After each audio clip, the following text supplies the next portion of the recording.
Yo, what is going on, guys? Jay Kwan here. Welcome back for another week's episode of our Locos game. And it's also week 2, just ended, of the Arcasia's Island Set Championships. Hopefully, all you guys watching have attended Set Champs near you.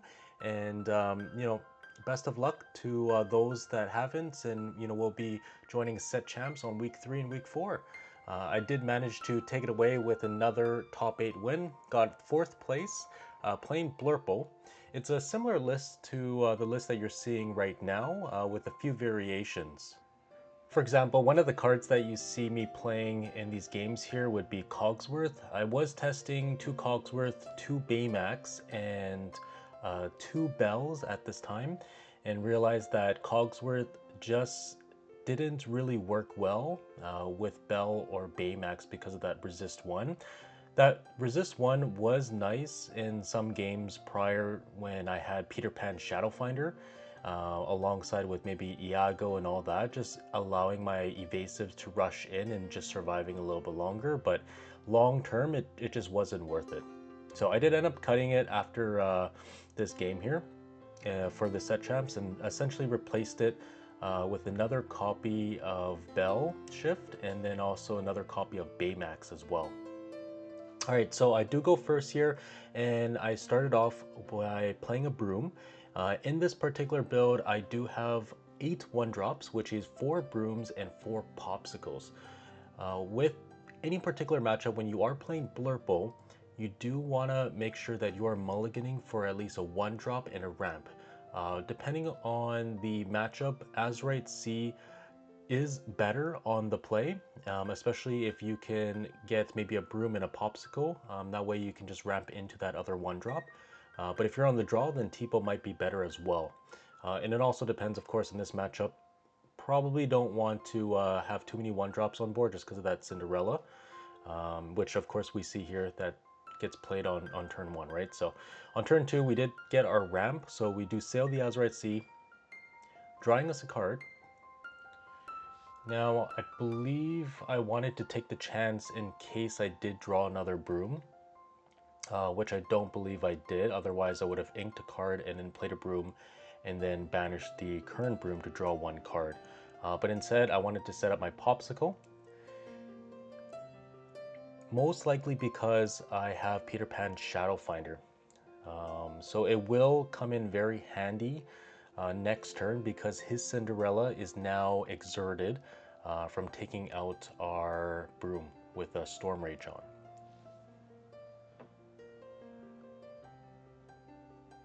But yeah, I've been having a lot of fun playing Blurple again. I think the deck has finally hit really close to tier 1, if not in between tier 2 to tier 1. And it has a lot of really good matchups now, especially because of the evasive package we put in. And of course, like one of the hardest matchups I personally found before was against Red Blue, just because again they have so much things that can just get rid of our big characters, and then with Hiram, of course, drawing them cards. It was such a hard matchup for me personally. So as you can see here, we do play the Peter Pan Shadowfinder, giving us a rush right away, taking out that Cinderella, which of course is exactly what we wanted to do, because we just want to get rid of as many singers as possible. And then luckily for us, instead of healing the Peter Pan, we do discard the Popsicle, so that way we can play ourselves a Bell. This way that next turn, if he doesn't get rid of the Peter Pan or the Bell, it does have the option to challenge in to the Daisy Duck and taking it out just like that. Because in this particular matchup, we do want to make sure we are controlling the board, simplifying the game state as much as possible.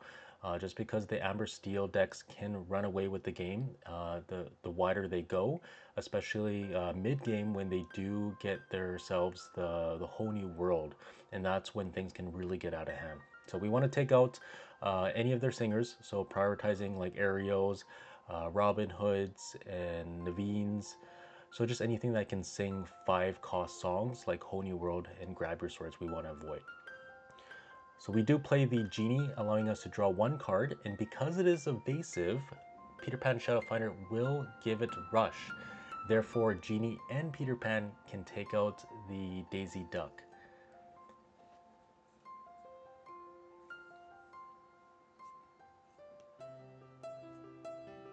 Bell is very essential in this particular matchup when you are starting out, just because you want to be able to have a 3/3 character on board on turn 1 or 2 by discarding that Popsicle, and can be very, very devastating early game against the Amber Steel, because if, let's just say, they have Cinderella, they won't be able to take it out with a Storm or Strength.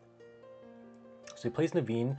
Naveen allows you to play a song for free, and he plays Along Came Zeus, taking out the Genie, and then also singing a Strength of a Raging Fire with Ariel, taking out the Peter Pan as well. So in one turn, he was able to take out both of my characters, and Peter Pan is crucial in this matchup because we do play Iago's, which is a 4/6, and can take out a lot of his characters very easily, like Naveen, Ariel, Smee's, and Lawrence's as well, because of its huge stats.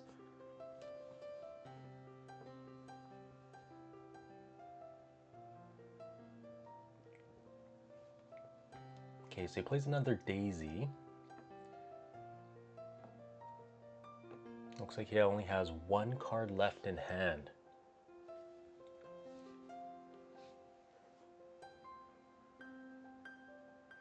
Okay, so I ink a Bell and I play Hades, inking the Prince Naveen. And again, that's just because if he did have a Honey World in his hand or top stack a Honey World, I don't want him to sing it and then start playing a bunch of small characters and going wide.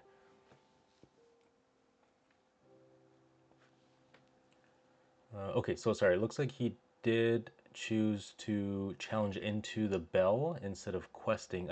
I personally thought he was going to quest, which is why I looked at the top card of the deck, but we ended up shuffling, randomizing the top card. And yeah, so he did have the Rapunzel, allowing him to draw 3 cards. And that's the dangerous part about leaving a lot of your non-evasive characters on board in this matchup, because his characters will have a lot of times 4 or more willpower, and a lot of our characters only have 3 or less strength. So just keep that in mind, right? So you always want to be very wary of Rapunzel, because Rapunzel can definitely turn the table of the game, giving the Amber Steel a lot of card advantage, allowing him to start singing songs and playing more 1-drops.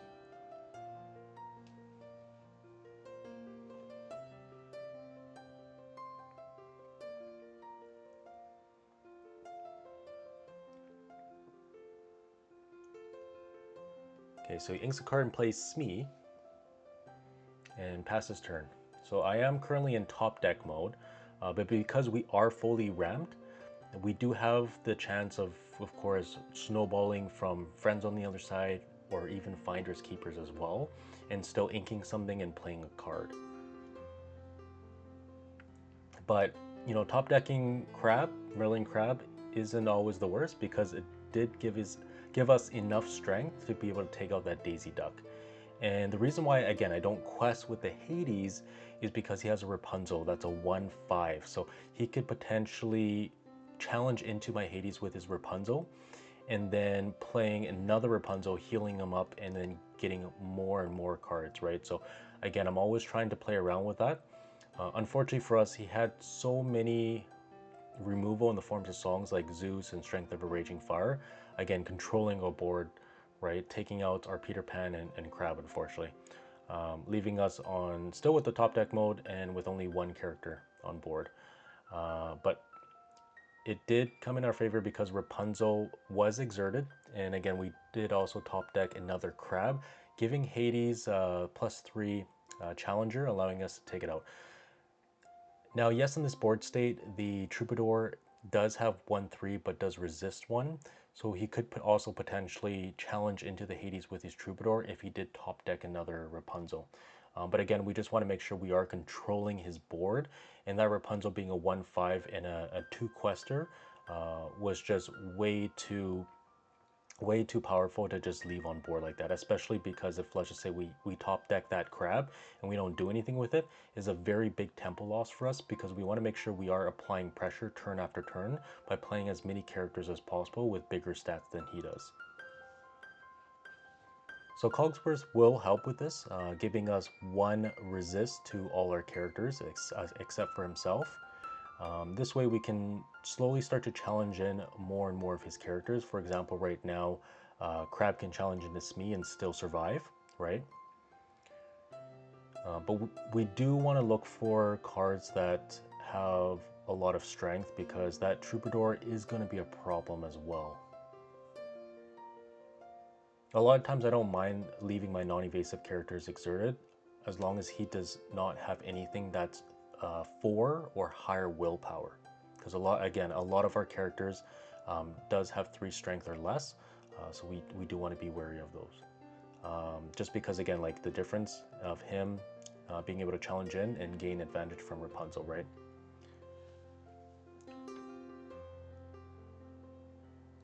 So because we are fully ramped as well, we absolutely do not mind if he does top deck a whole new world, because that's just going to give us a whole new hand, being able to keep inking and playing bigger threats. The longer the game goes on, the harder it is for the Amber Steel player to win, because a lot of our characters are just going to be so much bigger than his characters. So he does play a Bianca. Now Bianca has an ability where if you do control an ally, you can play it for 2 less ink, meaning that will be a 4-drop, 5/5. Now the stats may not be the best because it only costs for 1, but the more important thing to note here is that Bianca is a 5-cost character. Therefore, it does have the ability to sing, right? Whole New World and Zeus's and any other song in his deck. So again, that's going to be a high priority target for us to take out. And this is going to be one of the techs that I've been putting in and playing around with. I do like it quite a bit. Unfortunately, it does have a very low strength and with that Baymax, right? But the reason for me putting in the Baymax is because when games do draw quite long, even right now it's a lot of back and forth, right? We're both in top deck mode essentially. We want to have other ways for us to gain lore, and I feel like Baymax is going to help out a lot with that, especially because we're trying to control his board and challenge into a lot of his characters. Okay, so he plays the Zeus because it's the last card in his hand, aside from Whole New World, and he can't ink the Zeus, so he might as well just, sing and play it. So again, Whole New World draws 7 cards.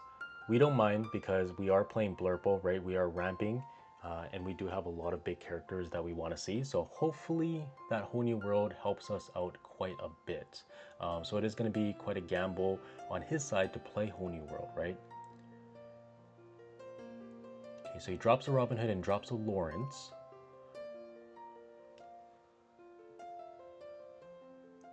And plays another Strength of Raging Fire. Okay, takes out the Baymax, unfortunately.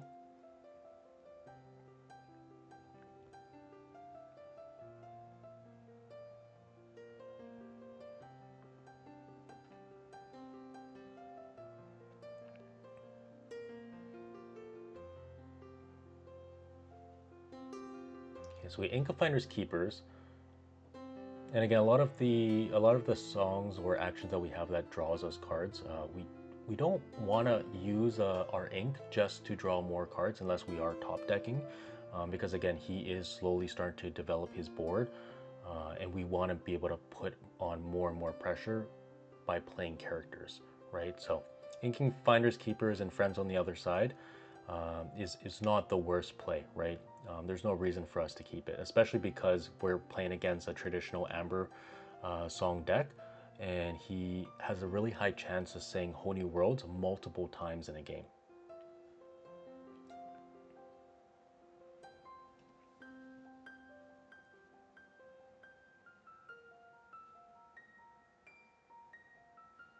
So right now, the high priority target is the Robin Hood and Bianca, because he can shift into Robin Hood, and Bianca is still a 5-cost singer as well.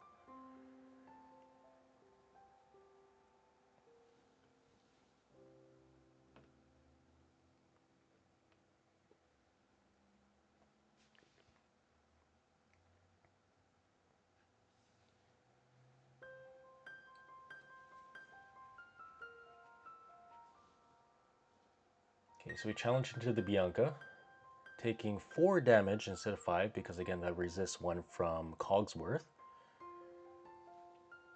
And we're playing the bell, transferring up to 3 damage onto any chosen character. And keep in mind, this does get around resist. So if a card has resist 1 or 2, by moving around damage counters, it will go over the resist. Keep in mind. So resist will not work when moving into characters or moving damage around to characters. So this is why we took away 3 damage from Hades and putting it onto the Troubadour. And then Cogsworth will be taking out Bianca as well. And again, I don't mind personally losing the Cogsworth because it is a good trade-off. Because again, we are taking away his 5/5 with damage that again he could drop down Rapunzel, heal, and draw 3 more cards. And I don't really have a use too much for Cogsworth right now, just because of that 2 strength isn't gonna do too much, right? And I don't generally want to have Cogsworth exerted anyways, especially when he could potentially shift down a Robin Hood.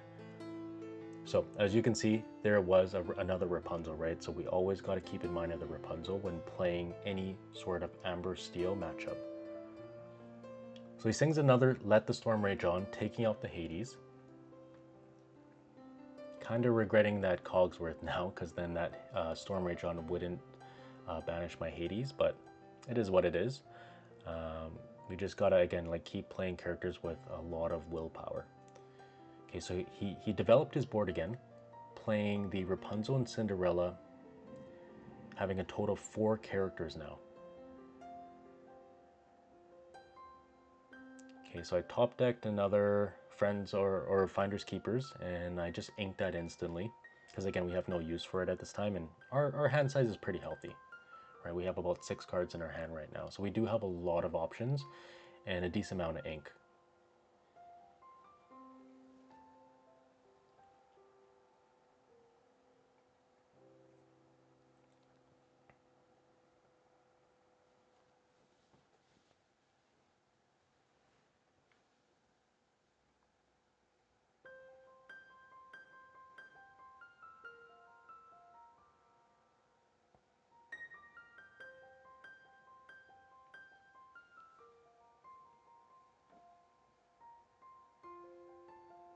Now I really got to think long and hard here, because I don't know if he plays, again, like I know he plays Shift Robin Hood, but I don't know if he plays Shift Cinderella.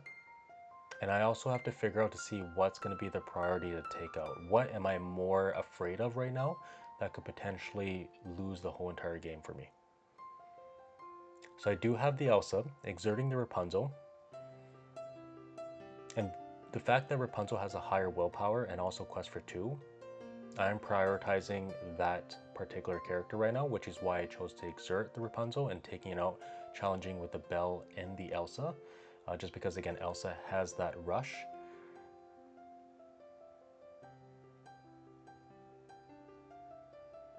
Okay, so he shifts into the Robin Hood,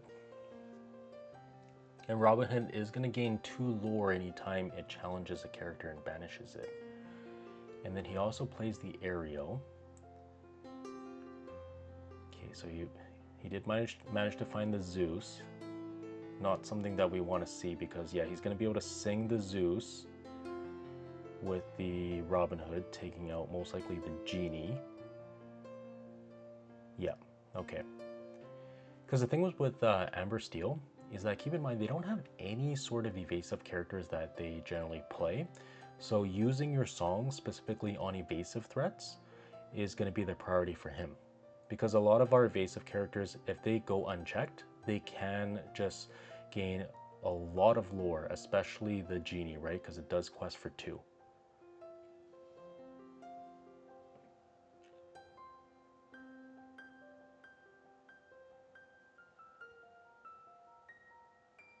And it does look like the Amber Steel player's game plan right now is to control my board, and that way he can slowly start to go wide and then just quest for everything on one. So that's why he's not applying too much quest pressure. Okay, so we do have another Elsa exerting his Ariel, and it's the easiest 5 cost, or the 5 singer that we can take out.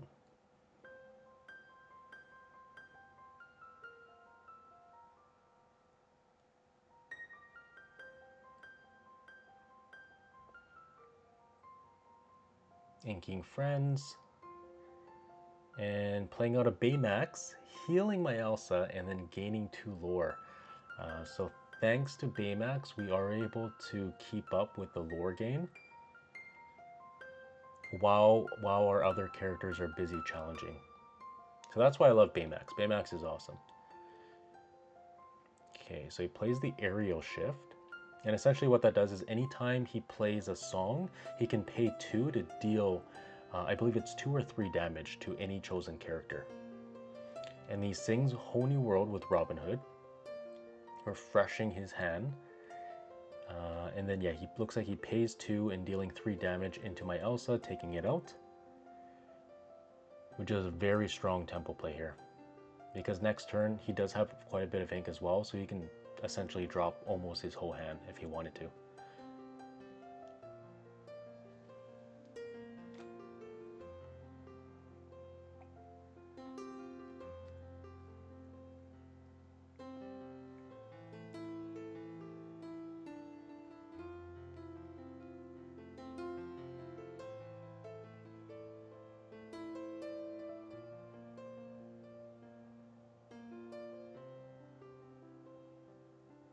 Eight for... Nice. Okay, so I played the Elsa Spirit of Winter. One of my favorite cards from first chapter, being able to exert any 2 chosen characters and then freezing them so they cannot ready on the start of the opponent's turn. And this is great in this scenario because both his Ariel and Robin Hood would not be able to sing, and then they won't also be able to quest either. So I do play the Hypnotic Strength, which is another tech that I've added in, giving any chosen character +2 challenger and then allowing me to draw 1 card.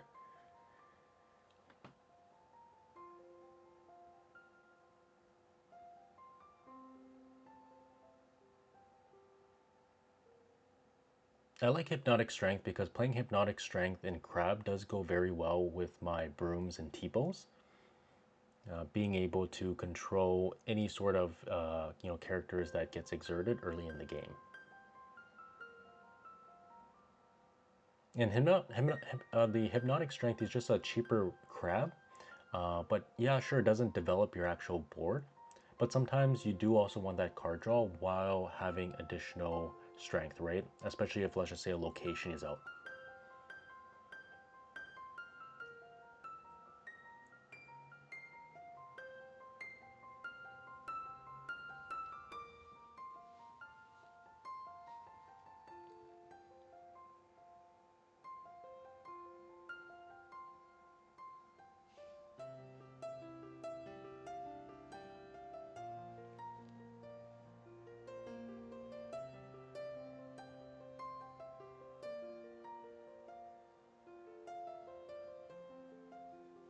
Oh, okay, so he plays a Grab Your Swords. Not many Amber Steel players are still running Grab Your Sword, so that was a pretty interesting song there that caught me off guard because right now he did play a song so Ariel can use her ability. She does not have to be ready to use her ability.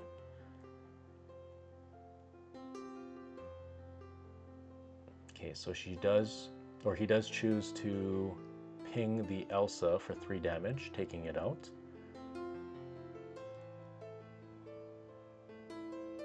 Wow, that Ariel's insane. That Ariel took out like 2 or 3 of my characters already.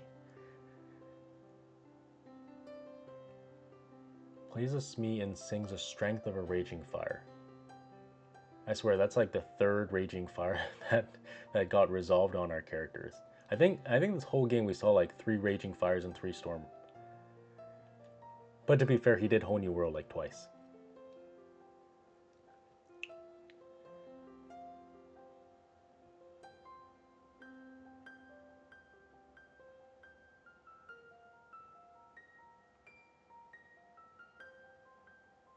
Okay, so right now we need to take out that Robin Hood and we need to take out that Ariel because that Ariel is doing a lot of damage over time. Okay, so we're inking another Finders Keepers. Looks like the last couple turns I inked like 3 Finders Keepers and 1 Friends on the other side. So again, we have no use for card draw. We just want to play those characters. It would be perfect for us to have either Hades Let It Go or even and evasive with Rush, so maybe having Peter Pan with Iago would be really nice as well. Because Iago would be able to challenge into Robin Hood, and Peter Pan would be able to take out Cinderella.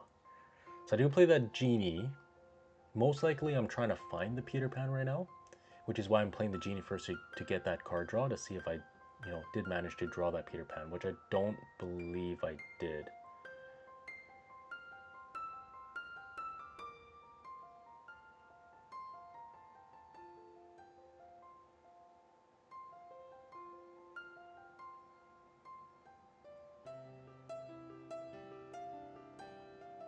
Okay, so I do play the Hades, which will be able to take out that Ariel. That Ariel is a 3/8 body, by the way. It's very, very tough to get rid of.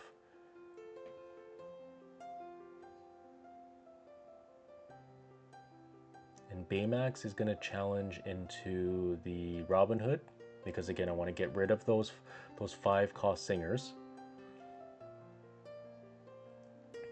And if my Baymax challenge into the Cinderella, his Robin Hood could challenge into my Baymax, getting him 2 lore. And if you had a Rapunzel healing it up, then that Robin Hood's gonna be sticking around, right? Yeah, unfortunately the Baymax stats is just not that great. It's 2/6. Okay, so he plays a Pete, so no actions, which doesn't all affect the Blurple deck all too much, right? Because usually our actions are just Let It Goes, Finders Keepers, and Friends. Maybe Azurite Sea, but usually for Azurite Sea, it served its purpose once we use it on turn 2.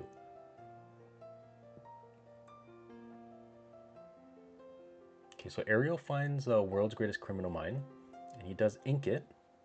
Now playing Robin Hood. So again, he's just trying to build up his board turn after turn.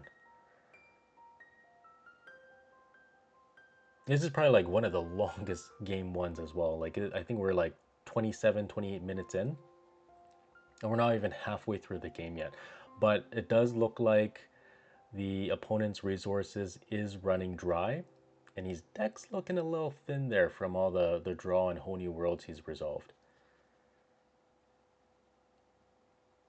Let's see. Okay, so he quests for 2 with Smee, passes turn.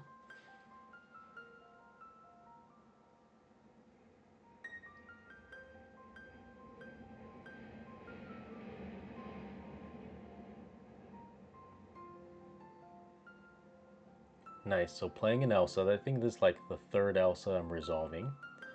And then playing a Mufasa.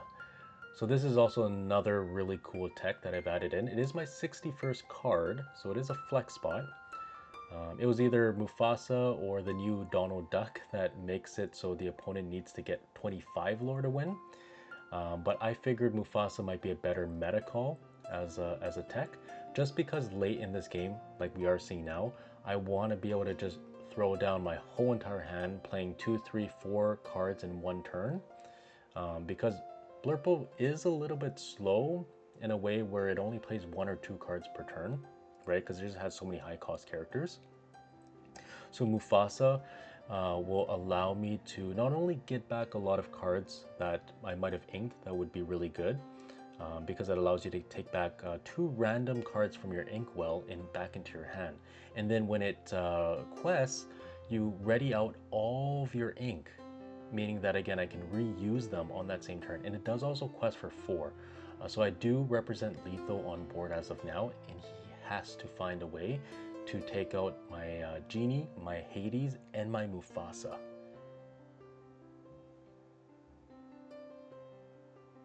So he was about a quest, and then he realized I do have Letho on board, so he does need to do something, perhaps singing, maybe playing a whole new world or Rapunzel, because he could challenge in, right, into my Hades with maybe a Lawrence, and then playing a Rapunzel and drawing him more cards.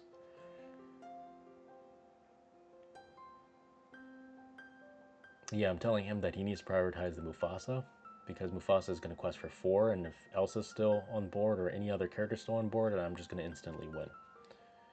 So he does have the whole new world, so he does play it. I believe he sings it with the Robin Hood.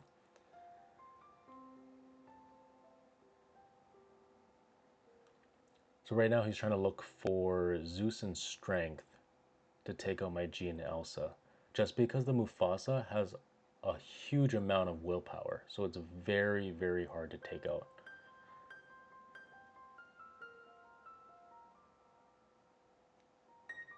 Now in this particular Blurple build, we aren't playing any of the bounce package as well, except for Merlin Crab. Okay, so he did find a Zeus. And yep, he scoops it up just because he's like, yeah, I can't win.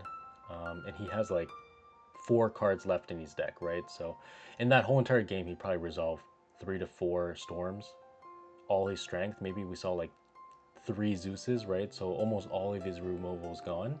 And he really needed more characters to quest out for game that turn. And I think in that game, Baymax probably gained us 4 lore. So if we had 4 lore less, we would have been cooked instead. So that Baymax did help out over time.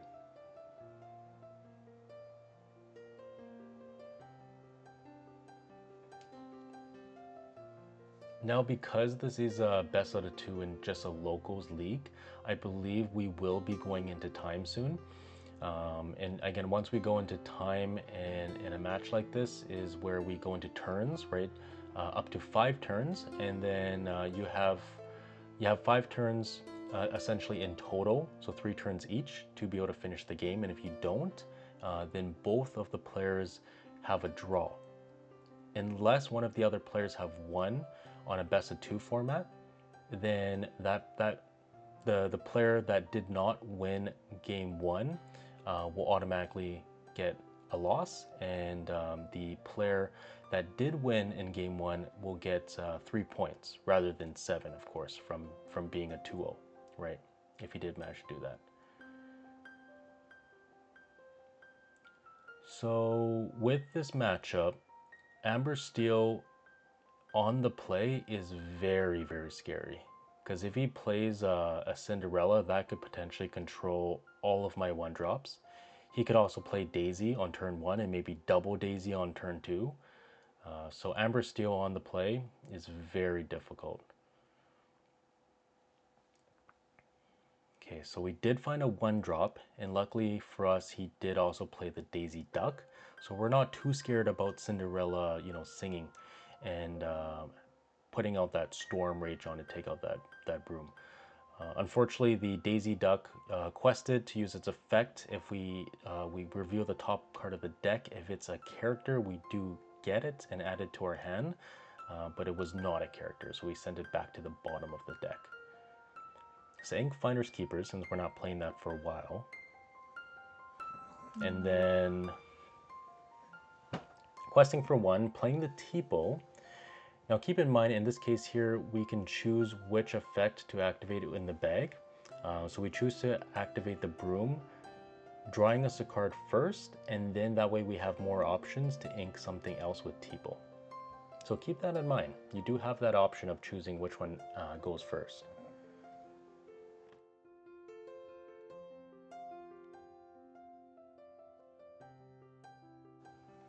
Okay. So we see an Ariel and Daisy quested, and we did not get any character from Daisy, unfortunately. Ink another Finders Keepers, letting him know that Smee does have 1 damage just because there isn't any captain on board right now.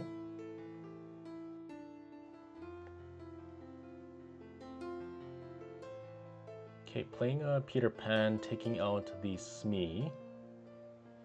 Ideally, we would have wanted to see Crab, because Crab would have given Teeple enough strength to trade in with his Daisy, and that Daisy is a little too strong right now, taking up a lot of lore turn after turn. But unfortunately, Peter Pan was the best thing we could do, so Smee was the only option there. Because I didn't want to risk not challenging into anything and then having his Ariel singing like a Strength Rage on to take out the Peter Pan right away. And he did manage to find another Daisy and a Cindy. Luckily for our ramp of the Teeple though, we were able to play the Elsa 1 turn earlier and then exerting the Cinderella.